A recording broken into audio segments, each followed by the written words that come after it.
Hey, James, how's it going today? How are you, sir? Good to see you. Oh, it's always good to see you as well. Hey, listen, James, let's just jump in here, right? So you're the head of communications and marketing over at Warner Media, right? And previously, I know you were an executive. I think you were an SVP over in communications for a few platforms. I think it was Adult Swim, Boomerang, Classic, or Turner Classic Network, if I'm remembering correctly. You did shows ranging from the Cosby Show, The Different World, to 30 Rock or 3D Rock. The one thing I noticed within, all of the work that you had, you've always been a senior leader, an executive in leading groups in communication, right? And so communication being that common theme, I want to get a better understanding of how did you develop that communication or your current communication style, A, and then B, when we look at different organizations that you've led, because communication is the bedrock of a lot of companies being able to get things done, to do deliverables, et cetera.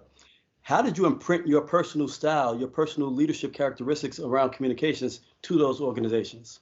Right. Well, first of all, I'll say PR communications found me. I had no idea this is where I was going to land, but when I did, um, it was a natural fit. It made perfect sense. So I'll start there. And I think because PR found me and I had to sort of quickly learn on the job like a million years ago when I started working in PR. I've always had a rule that I've learned from mentors early on, which is you got two ears and one mouth, spend more time listening than talking. So that has been my number one rule around leadership. That's been around how I learn. And that's been my style around communications because as quickly as we have to sometimes move and react in communications, you also want to take a beat to listen and try to get the full story and know what's going on before you either make a comment, before you go out and react to something. So at the end of the day, for me, I think my style is around listening first, putting the pieces together, and then going out from there. It's funny. I've been in a few meetings with you over the time, and I can actually say that, at least in one in particular, you have a. Let me add patience to that. Let's say that because I do remember one case where we were in a meeting, and patience was a virtue in addition to being able to be a great Right. listener. Um, Now, with that said, going back to your current role, right, being head of communications and marketing for Warner, a lot of that, I'm assuming puts you in the room with other executives where you're formulating your strategies around employee engagement, how the corporation is seen from a reputation standpoint, your social responsibility, as well as equity and inclusion. And so if we look back over the last couple of years with all of the social, unrest and injustices being put in place, and now you're starting to see companies, dare I say, conform or rally around the idea of DE&I being important.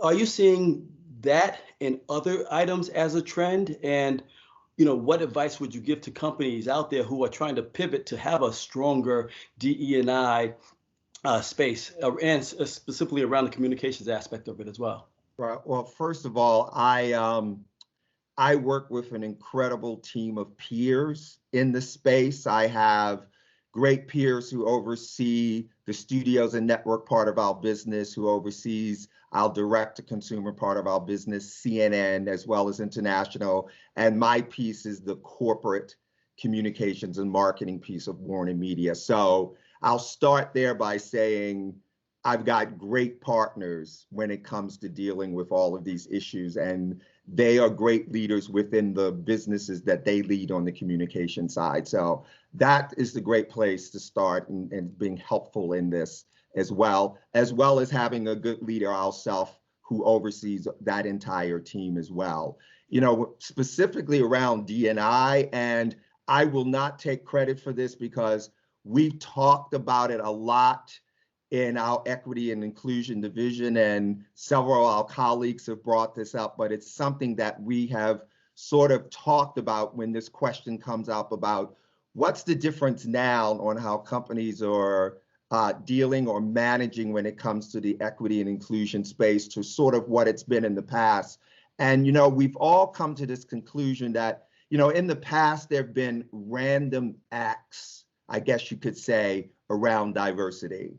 Now, what I think you're starting to see companies do is really set up and put into place systems so that they can really get to the root of the issue of what's happening here. So we'd like to say now, if you want to have sort of set a goal, you want to set a win, you want to set a goal. But if you want to sort of say change and truly win, you want to set up systems.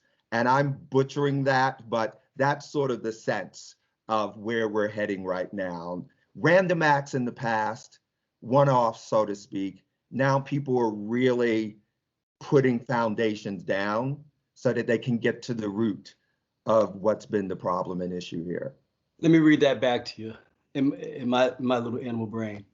A lot of companies were getting lucky in the past. They were doing random acts of kindness that would justify or at least have individuals feel like, yes, we're doing great by the DE&I space, but there wasn't really a strategic plan around it. And so now you're saying put a strategic plan around what your goals are and then work towards it. Put a plan of action in and work towards those goals. Well, I think, I think there certainly have been some places where in the past it's sort of been the right thing to do, or that's the feeling of the right thing to do. And of course, that's there. There is a moral obligation I think we all have as companies, but there's also a business obligation.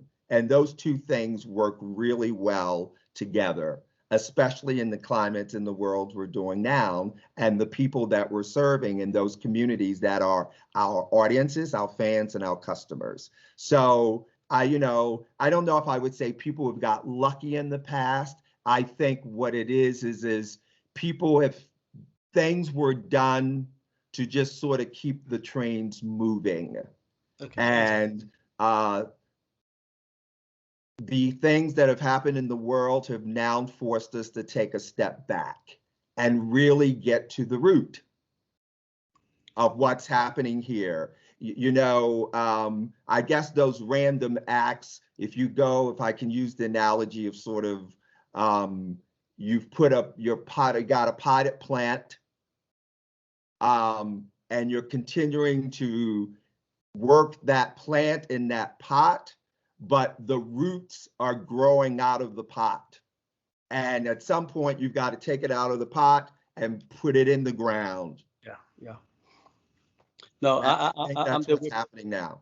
We're definitely seeing, and I'm not going to politicize anything, but we're definitely seeing the advent of corporate leadership taking stands against issues that are broader than just their individual companies, A, and B, you're also seeing the consumer taking stands with their dollars or their views or whatever mechanisms that they have. And so companies having the capability of rallying around their DE&I spaces and other communication aspects of their organizations, where you're now in alignment with the corporate goals as well as the corporate goal, your end consumer goal, as well as your employee goal, makes a lot of sense. And this is definitely, if it wasn't any other time, this is the right time to see that that's taking place.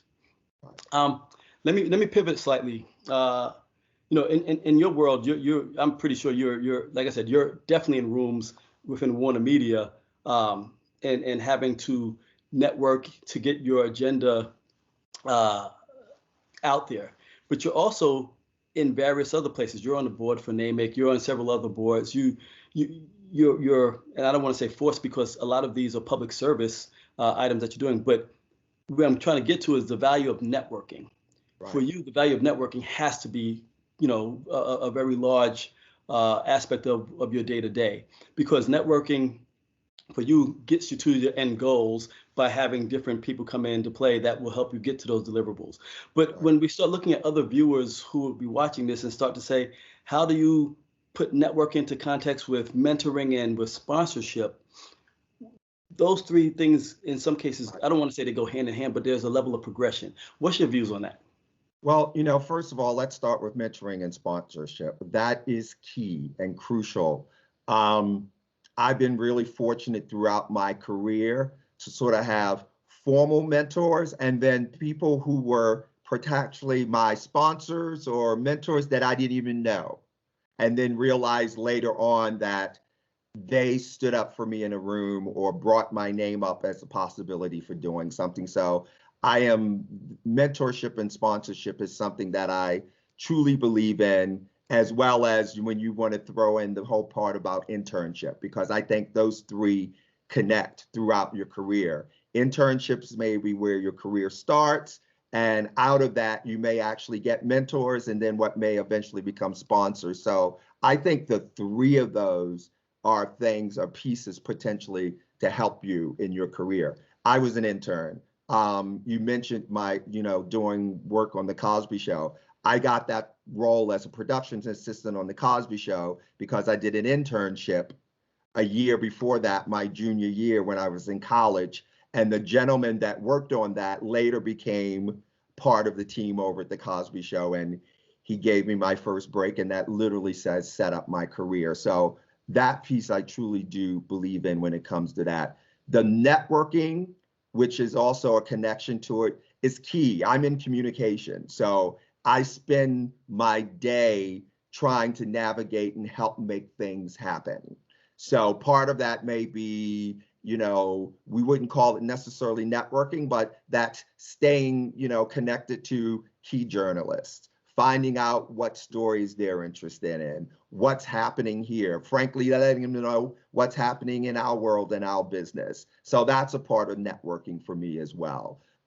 You mentioned boards. That's another thing that's certainly networking. Most boards bring together a diverse group of people. And when I mean diverse group of people, I'm not always also just talking, I'm not talking necessarily background and culture all the time, but usually from different facets of businesses and worlds, which of course is great because if someone is on a board that's doing something completely different than what you're doing, I'm always about still learning. So I want to connect with that person and learn about their business because it just may be something that could help me down the line, or at least giving me some knowledge of something I didn't know. So that's why I think network is important, and for obviously reasons as well about networking for roles, networking for jobs. But if you're in a role, I think networking is important just to continue to learn and to know what your business is. You want to stay connected to, I'm always talking to other colleagues who work, frankly, at other organizations and businesses who are in PR, because I just want to, hear what are their challenges, what are they dealing with there, how did they deal with a situation that we may be approaching ourselves right now. So all of that stuff is key, and I do think they do connect in some way. From networking potentially does lead to getting a mentor or mentorships, which may then specifically lead to sponsorships. So that was a long-winded answer, but hopefully that helped connect dots. No, I mean, it was very comprehensive. And if a person were looking for sponsorship specifically from you, what does it take? Well, first of all, not coming for me to do all the work. Let's start there. Let's start there, right? For me to do all your work, I'm not the one for you. I'm sort of the sounding board.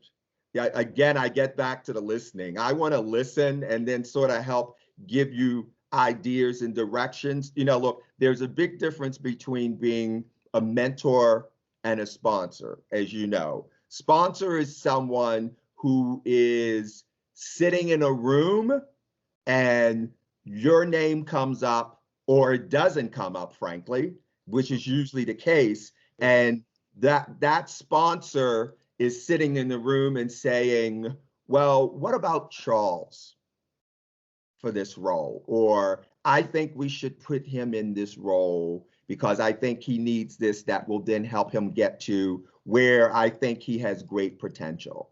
So, that's a sponsor, and that is a key person. And you want to make sure that you're living up to if you find yourself having a sponsor.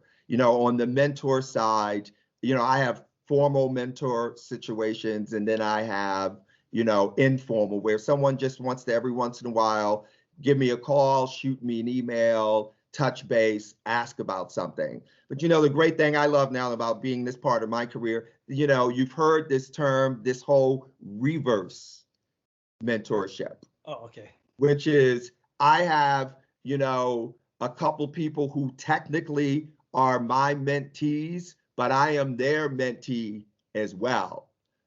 Especially when it comes to, I'm a man of a certain age. I've done this for a minute. I got to make sure I'm still relevant and I'm on top and knowing what's going on and getting different perspectives. And so I always recommend, even to my fellow colleagues that's been doing this for a while, make sure your mentee also in a way maybe becomes your mentor. So when I'm actually I'm looking for, or people come to me, it's about, okay, what can I also learn from this person as they're thinking they're getting something from me? I appreciate that. That's the first. I mean, people in the past have talked about obviously the relationship of mentor mentee and what you get out of it, but I like the way you just package that on the reverse mentor side. No, I'm looking to learn from that person as well when it comes to that situation. I want to learn from them as well. So I'm also thinking about that. This is a two-way relationship. I always look at it there. It's not for me to be sitting up here on my throne and throwing out worthy things. No, that's not what this is going to be. That's not me. I'm about, let's have a conversation and talk. And then I may throw, listen, I was just on the phone with my mentee last week, calling up going, all right, I need a gut check on something. Yeah, that's awesome. So one other theme that I hear outside of the communication is learning. And a lot of people may not be aware that NAMIC has an executive level development program, an ELDP. And I know you've gone through the ELDP program with NAMIC. What were your views on it, and would you recommend it to executives who are looking to, get to the next level or just learn something new? Right. Well, first of all, I'll start with the second one. I would absolutely recommend it. You want to talk about sort of a crash MBA course? That's what the ELD program is, coming from a certain sensibility and a certain POV. So I would definitely recommend it to any executive that would qualify for it or would be interested in it there. You talked about networking and mentorships. I am probably 10 years, maybe 15 years, I believe I'm, with my class, and I am still connected to some of those people from my class, because one of the great things you get there is getting back to having people with diverse professions in the group. My particular class was, you had attorneys there, you had finance people there. I was there in the communications and marketing side. And so literally we would hear, an email would go out to the group where it would be like, I'm renegotiating my contract, or I've got this thing going on, or I have that thing going on. Then the attorney would pop in and go, call me offline, let's talk. Or someone would say, listen, let me tell you how to go get through that spreadsheet, which was always me, because it took me a minute with spreadsheets. And I had some great, finance people on there. I was like, all right, I've got this spreadsheet here. And immediately, so if for nothing else, to be around like-minded, smart people, that it's worth it for that, because you will always, there's a camaraderie, and egos are left aside, and it's all about how can we help each other. And listen, there's a sense of pride there too, because every class wants to say their class is the best. So we're always making sure we're keeping our class members on top. There we go.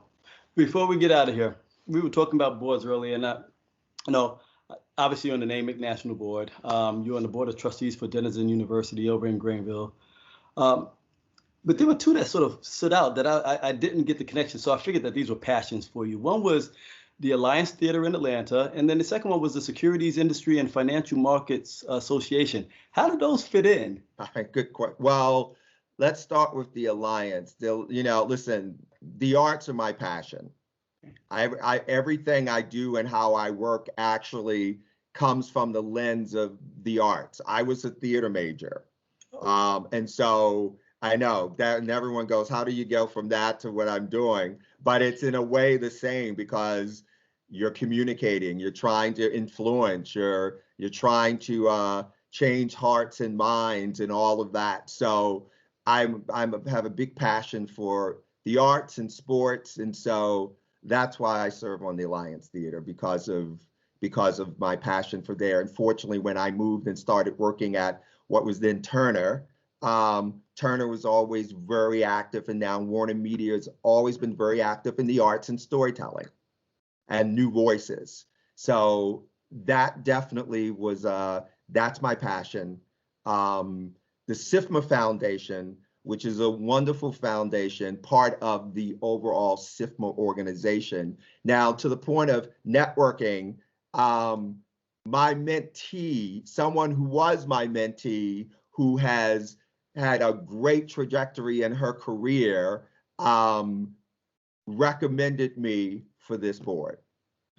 So you want to talk again about that relationship. She serves on the board, but she literally was my mentee several years ago and has had a great career trajectory. And I had the same reaction you did. I was like, okay, so what can I bring to this? And I'm on that board because of what I do and my profession and my business, because boards are also trying to look at, let's make sure we're getting people on boards who maybe not in our profession day to day, who come with a different POV. So I'm on a board, as you can imagine, with a lot of people in the financial world. And then there's me sitting there. And so it's about coming with a different POV, finding how can I be helpful and useful here? And again, getting back to the learning, oh my God, I'm learning so much about the financial world by being on this board, but it's also a passion in the sense because it's all about financial literacy, in a sense. It's about getting kids and young adults comfortable enough with finance and how that works, from basic things of balancing your budget to, frankly, learning how to run and participate in the stock market. And so that is a passion, just because of this whole thing about financial literacy and making sure you are offering that up to everybody and anyone. Well, James, I can say this as we wrap up. Your mentees are getting some good, valuable information because you stick with the themes of communications, theme of learning. It sort of exudes out of you for those who are going to watch it. They're going to see that consistent message come out. Hey, you got to keep on learning. Learning is one of your pillars of your existence. Absolutely. So when I feel warm-hearted in saying Warner Media is happy. I'm pretty sure they are very ecstatic that they have you, because you are basically emulating what your role is. You're communicating effectively. You're getting people to understand about learning on various topics, and you're bringing diversity to it. From a NAMIC standpoint, we treasure you because you're coming in as a leader on that board, and you're still exuding those same key tenets. So I appreciate the fact that you spent some time with me and my audience today. We thank you. And anytime, I'm gonna try to tap you in the shoulder for a panel here or there in the future. Listen, you know how passionate I am about this organization and NAMIC and its importance, and even more now, the importance of an organization like NAMIC and how it can help lead our industry and our business as we go on this, for lack of a better term, this journey that I think all companies in our industry are doing. So I appreciate you asking me. I think you got to talk to Warner Media about if they, they're happy with what I'm doing. I'm going to let them answer that question for you. But my pleasure, Charles, anytime. And as I said, for NAMIC, you've got me. Yep. Thank you, sir. All righty. You take care. Bye. Take care.